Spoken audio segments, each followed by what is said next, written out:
Hola, sed bienvenidos a otra sesión más. Vamos a hablar en esta sesión sobre la consola Xbox 360. Vamos a hablar de qué es esta consola, su historia, características y acabaremos como siempre hablando de las herramientas de desarrollo y algunos ejemplos. Esperemos que disfrutéis de esta sesión y os dejo con el vídeo.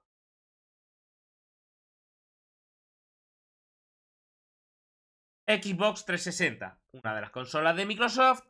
Vamos a ver algunas de sus características. Vamos a hacer una pequeña introducción. La Xbox 360 es la segunda consola realizada por Microsoft después de la Xbox original y vamos a ver en esta pequeña presentación sus características y las herramientas de desarrollo disponibles.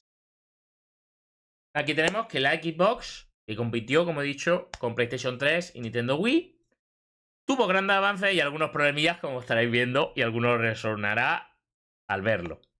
Tenemos primero que tuvo bastantes avances y bastantes cositas interesantes con respecto a generaciones anteriores. Vamos a echarle un vistazo. Mira, ahí tenemos la consola, la Xbox 360, y aquí a la derecha podréis ver uno de sus problemillas. Las tres luces rojas.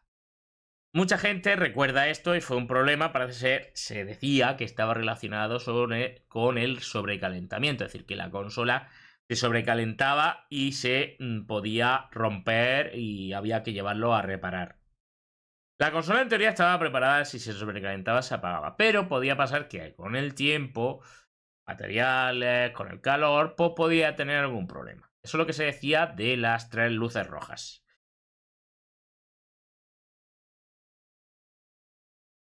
La historia de la Xbox 360 comenzó el desarrollo realmente por el año 2002, ya que Microsoft hizo una colaboración junto con IBM y ATI para el tema de la CPU y de la GPU. El año 2002 es cuando estaba la Xbox original, que ya hablaremos algún día de ella. En el año 2005 es cuando realmente salió la consola, se anunció, creo que fue en la Tokyo Game Show de 2004-2005, creo recordar. Bueno, salió en América, Japón y Europa por el año 2005, finales, y a primeros de 2006 en Australia y todas aquellas zonas. Creo recordar, a lo mejor me estoy equivocando en algún mes la salida. Durante el tiempo que estuvo activo, tuvo bastantes mejoras, entre ellos, por ejemplo, el uso de no un mando con detección de movimiento, sino una cámara que detectaba el propio cuerpo. Un sensor bastante innovador, bastante potente y que se llamó Kinect. Ahora veremos lo que es. El uso de HD DVD, que es un formato de disco que compitió con el Blu-ray. Bueno, pues empezó un formato que quiero recordar que era de Toshiba, que era el HD DVD. Y entonces se ponía con un cacharro, o sea, con un periférico. La consola no lo leía por defecto. Era un periférico que se conectaba a través del puerto USB, porque tenía USB en la consola, y permitía leer estos formatos. Había películas que estaban ya en alta definición, en 1080, etc. Y tenía algunas mejoras más. Bueno, pues era otro tipo de formato. Fue hasta el año 2016 cuando Microsoft ya anunció la descontinuación de la consola. Sin embargo, los servicios online siguieron hasta julio del año pasado. Sí que es cierto que todavía continúan los servidores y los servicios online de algunos juegos, sobre todo dedicado al tema de, por ejemplo, no está la tienda, creo, para comprar, pero si tú ya tenías comprado algo, te lo puedes seguir descargando.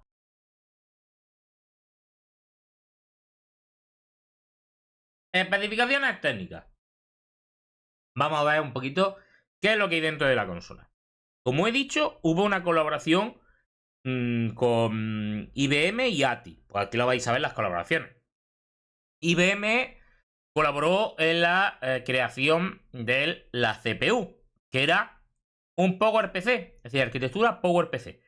No me acuerdo mal de 64 bits, pero corregidme si me equivoco. No me acuerdo exactamente, creo que era 64 bits. A 3,2 GHz, ya vemos potencia aquí. Aquí se nota que ya hay más potencia. Y era tricore, es decir, 3 núcleos. ¿Vale? Tricore IBM Xenon. Es la, digamos, de la definición. Memoria RAM, 512 megabytes de RAM. Venimos de una generación de la anterior en el que, por ejemplo, la PlayStation 2 tenía 32 megas. Creo que eran 32 megas. Sí, 32 megabytes de RAM. Solo tenía eso. Aquí ya pasamos a 512. Queramos o no, se nota la mejora. Bueno, quizá a lo mejor dicen es que tenía poca memoria. Bueno, ya veremos con respecto a la época por qué tenía esta memoria, ¿no? Pero ya lo veremos. La GPU era un chip ATI AMD. Y ahí es cuando ya empezó a comprar AMD a ATI. A 500 MHz. Que quiera o no, bastante bien. Ahora, vamos a hablar del almacenamiento, porque había varias opciones. Primero, la consola tenía a través de un puerto SATA externo, lo podías intercambiar. Conexión para disco duro, de diferentes modelos, diferentes capacidades. Te venía, creo recordar, si la consola era normal, no venía disco duro, era con una memoria interna y ya está. Pero podías comprar discos de hasta, corregirme, 400 GB o algo así. Creo recordar, he llegado a ver modelos con 500 GB o algo así. Entonces no sé si eran discos duros, se ponían en la parte superior. Bueno, a ver, os lo enseño para que lo veáis. Voy para atrás. Esto de aquí arriba, esto, aquellos que no lo hayan visto, eso es el disco duro. Estaba aquí arriba, se podía sacar, clac, lo sacabas, metías otro disco duro que te había comprado para esta consola y ya tenías ampliado el disco. También soporte para CD-ROM, DVD-ROM, varios formatos de DVD-ROM. Y por supuesto, el que yo he dicho, el DVD HD, que era ese periférico que se conectaba para poner estos discos con más resolución, que era sobre todo para películas en alta definición. Entrada-salida. Aquí pongo hasta 5 USBs porque la Xbox hubo varios modelos o varias revisiones. Dependiendo del modelo barra revisión que tuviera, a nivel de especificaciones técnicas, más o menos eran todos iguales, pero cambiaba un poquito algunas cositas. Por ejemplo, había modelos en el que tú tenías hasta 5 USB que podías usar para conectarle diferentes dispositivos y periféricos. Conexión Wi-Fi, conexión Bluetooth, porque los mandos se conectaban de manera inalámbrica. Receptor infrarrojo, porque había un mandillo, como si fuese para controlar el DVD. Un puerto de Ethernet de 100 megabits. Y un puerto auxiliar para conectarle a algunos otros dispositivos. Todo eso era de entrada, salida. Incluso tenía, claro, ¿verdad? Un puerto para tarjetas propias para Xbox. Creo recordar.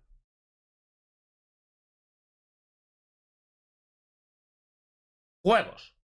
Vamos a ver algunos juegos que yo sé que a muchos sonarán porque son medianamente modernos de hace poco y para muchos fueron una revolución.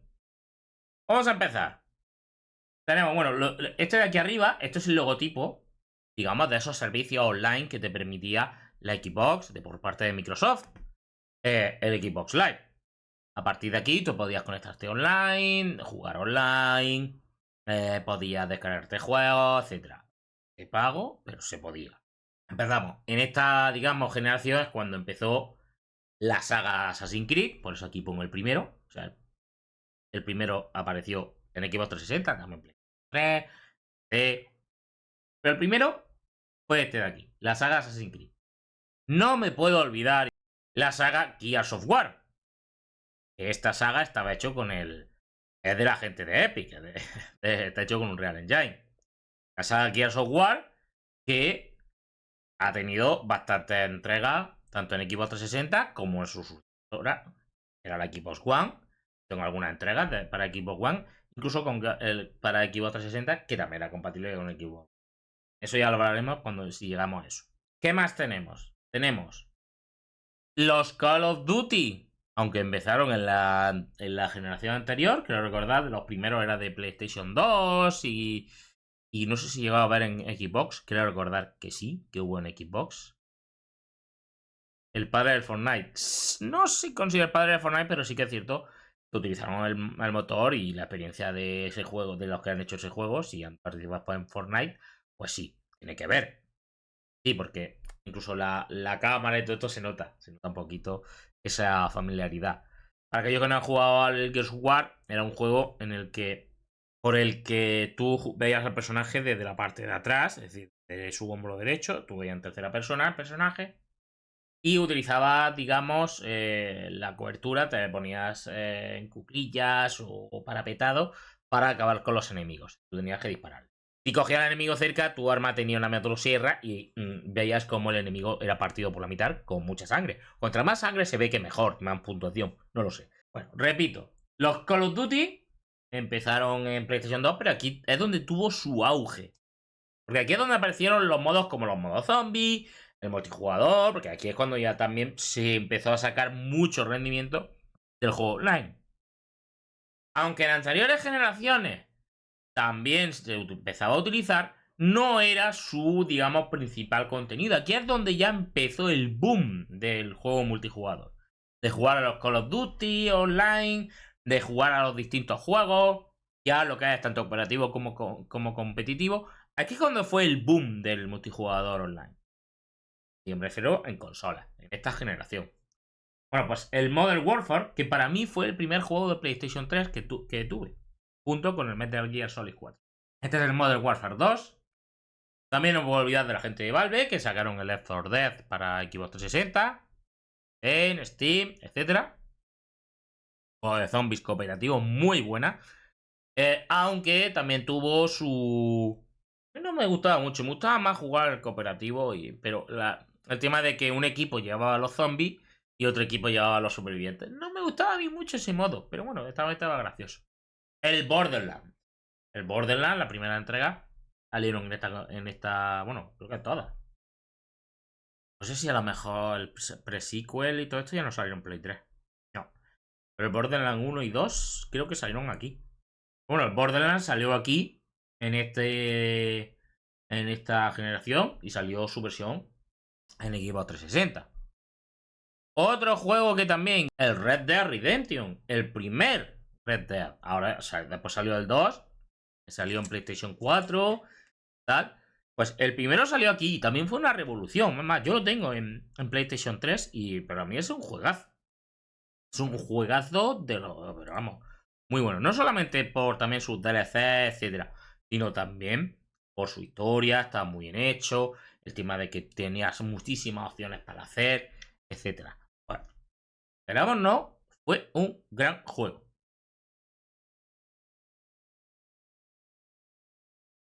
Accesorios. Vamos a ver los accesorios. Bueno, primero el controlador. Mucha gente le gustó la forma ergonómica. Que no, hay gente que sí, pero mucha gente le gusta la forma del mando de Xbox. Porque dicen que es muy cómodo de jugarlo, etc. ¿Qué tenemos? Tenemos 4 botones, que es la I, la X, la A y la B. Por colores también. Amarillo la I, la X el azul, A es verde y B rojo. ¿Vale? Un poco por también hacer esa distinción con respecto a mando de PlayStation con la X cuadrado, tal. Bien. El botón central, que es el botón Xbox, que es como el botón Home, y también te permitía identificar el jugador que eres, porque se encendía solamente un cuarto. Entonces, si eres el 1, el 2, el 3 o el 4, pues te lo va indicando. Botón Start Select. 2 analógicos, pero os dais cuenta que no están exactamente como suele ser en PlayStation, que están los dos a la misma altura, sino que está uno arriba y otro abajo. Una cruceta y luego aquí están los dos gatillos y los dos botones de arriba. Mucha gente le gusta este tipo de mando, a mí me gusta. Este mando que tengo yo lo he estado usando por más de 10 años en el PC. Y ya el pobre es que ya estaba. Tengo lo que es lo que es lo analógico. Ya no tienen de haberlo usado. Ya no tiene ninguna muesca. Por lo que ya es lo que lo tuviera. Se nota que ya el pobre pues, lo he jubilado y he comprado otro. Aunque lo he hecho de menos este mando. Me gustaba a mí mucho. Por cómo se comportaba. Bueno, también otra cosa importante de estos mandos. Es que tenían por aquí abajo un conector. Era para conectarle incluso unos cascos. O otra cosa como podéis ver, ahora veremos por pantalla. Esto es el mando de Xbox clásico. Luego salió el de Xbox One. Que también está bastante bien. Pero mucha gente dice que sigue prefiriendo el de Xbox 360. Bueno, también hubo volantes y cosas así. Como este de aquí. ¿Vale? Incluso este creo recordad que tenía sensor de movimiento. Bueno, pues tiene aquí los botones. Aquí una cruceta. Y aquí los botones. La unidad, como he dicho, la unidad de lectura de HD DVD para Xbox 360. Esto se conectaba a través del USB y permitía leer este tipo de formato. Se ponía como un periférico al lado, se da cuenta tiene como incluso la forma y cosas así, imitando al Xbox para que un poco no desentone. Estaba como al lado de la consola y mira, pues iba bien. Yo conozco gente que se lo compró y al final, como un problema que Toshiba dijo que no iba a continuar con el formato, pues se quedó o sea, no podían usarlo más porque se dejaron de hacer películas y cosas. El mando, el conector para el mando de Xbox era un pequeño teclado que se conectaba aquí debajo, con este conector, hacía clock. Tenía la forma esta y podías, digamos, escribir para el tema online, para escribir por chat y cosas así. Era un pequeño tecladillo. Que era nuevo, pues te ayudaba. Yo nunca he llegado a verlo, pero bueno, hubo gente que lo tenía, pues listo. ¿Vale? Pues simplemente era otro tipo de periférico. Y aquí abajo podéis ver el que yo decía, el Kinect. El Kinect era un dispositivo que se conectaba también, quiero recordar, por USB. Es un dispositivo que tiene varias cámaras y varios sensores. Tiene una cámara normal, otra cámara infrarrojo, o tiene varias, incluso no me acuerdo cuál era. Y esto de aquí o por aquí tiene, no sé si era este o por aquí, un sensor de profundidad.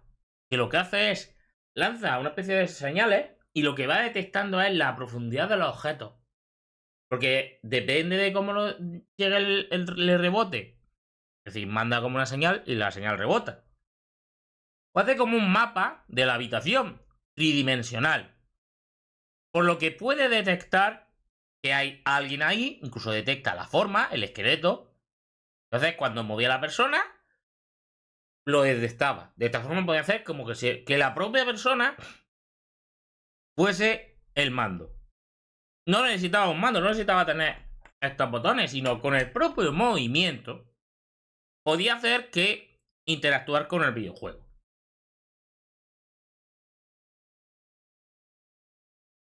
Vamos a ver la arquitectura de Xbox 360. Vamos a verla. De nuevo, agradecemos al señor Rodrigo Copetti. Bueno, vamos a ver la arquitectura. Arquitectura de Xbox 360. Vamos a echar un vistazo a este diagrama. Tenemos por un lado la Xenon CPU, que recordamos que no es una, son varios núcleos. Y core. Lo que nos permite es que, primero, tenemos cada uno de esos núcleos tiene 64K de RAM interno.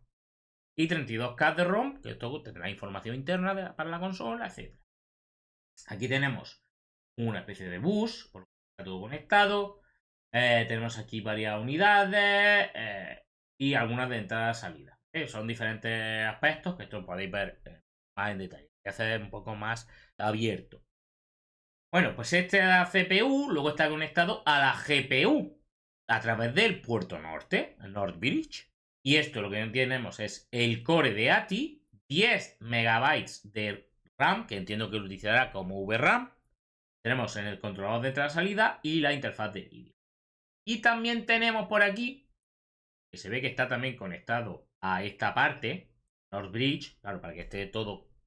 Fíjate que normalmente las consolas no estamos acostumbrados a ver la misma arquitectura más clásica que teníamos, sino que están conectados de diferentes formas. A lo mejor la CPU directamente está conectada a la RAM. Al final usan siempre el mismo principio, pero este es el primero que veo.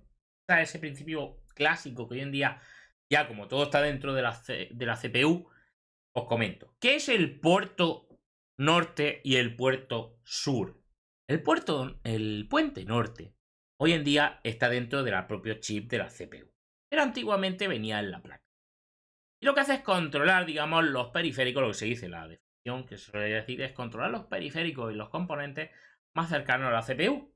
Pues por eso está conectado, fijaos, está conectado a la propia CPU, la RAM y la gráfica. Normalmente es lo que controlaba, de manera más clásica es lo que controlaba en un PC normal y corriente. Hoy en día cambia un poquito, pero al final más o menos sigue el mismo principio. Bien, y luego por otro lado tenemos la parte como sur, que sería este controlador de entrada-salida y la video interfaz, incluso otros conectores. Pero bueno, me gusta lo del puente norte. Y por aquí, en este controlador de entrada-salida, lo que tenemos es un puente sur. Oh, vaya, el puente sur. ¿Veis? El puente sur es el que suele controlar las partes, digamos, más de discos duros, tarjetas de expansión o entradas, salidas, digamos, de diferentes dispositivos. Bien. Aquí, ¿qué tenemos? Pues tenemos, por un lado, el controlador del sistema, un controlador del sistema. Aquí tenemos 16 megas de flash, ¿vale? NAND. Esta es una pequeña memoria que a lo mejor venía en la consola. A lo mejor aquí es donde se instala, digamos, el sistema operativo, que era el Xbox Box System o algo así. No era un Windows exactamente. Obviamente sabemos que al ser de Microsoft, el núcleo sería muy parecido al de Windows. Muy parecido. Esta unidad flash, aquí tenemos el controlador del sistema y el controlador, el decodificador de Xbox. ¿Vale? ¿Para qué? Porque aquí se conecta un montón de cosas. Primero, a través de la interfaz SATA, tenemos el disco y el disco duro, que es por eso decía que teníamos una especie de conector externo para tú conectarle el disco duro. Externo, pero era para sus discos duros, no os creéis que era, venga. Vale. Luego tenemos dos puertos de memoria. Por eso decía que Xbox tenía una especie de tarjetitas de memoria para poder guardar información, etc. Pero es que además aquí aparecen 3, pero había modelos que ya eran hasta 5 USB. Esto además, que era a través del controlador de USB 2.0, porque eran USB 2.0, o sea, eran más rápidos que los que, por ejemplo, había en la anterior generación, que eran USB 1.1. Y el módulo de radiofrecuencia, que este, por ejemplo, podemos decir que era para conectar los mandos de forma inalámbrica. No es Bluetooth como tal. Antes he dicho Bluetooth, pero creo que recordad que esto era controlador de infrarrojos y controlador para temas de Ethernet, que se conectaba a interfaz propietaria, porque a lo mejor utilizaban tecnologías más propietarias. Bueno, pues esto al final era lo que estaba conectado al puente sur y también salía aquí el audio con el DAC de audio que tuviera y el decodificador de vídeo que estaba conectado a la GPU. De esta forma tú podías ver todo. ¿Cómo se puede desarrollar para Xbox 360? Lo bueno y lo malo. Lo bueno es que ya existe un SDK para Xbox. Ya existe. Obviamente es propietario y necesitas una licencia de Microsoft. Por lo que no puedes conseguirlo así de viva voz. Sí que efectivamente hay, ya que obviamente ya está descatalogado, el SDK de Xbox 360, que se le llama el XDK, se suele llamar, aunque también se puede confundir con el Xbox One, que es el que hay hoy en día. Pues ese SDK se puede todavía descargar de internet, está disponible en archive.org, aquí os he dejado un enlace, vamos a verlo, que te viene, digamos, la información, obviamente, toda la información que voy a dar no voy a poder ejecutarlo porque ¿en qué sistema operativo estoy? En Linux. Estamos hablando de Microsoft. No vais a ver algo en Linux en la vida porque todos son .exe. Pero bueno, te puede servir como para que veas un poco cómo funciona, que te viene aquí el SDK, información de cómo mandar información a la consola, incluso algo de documentación. Si no.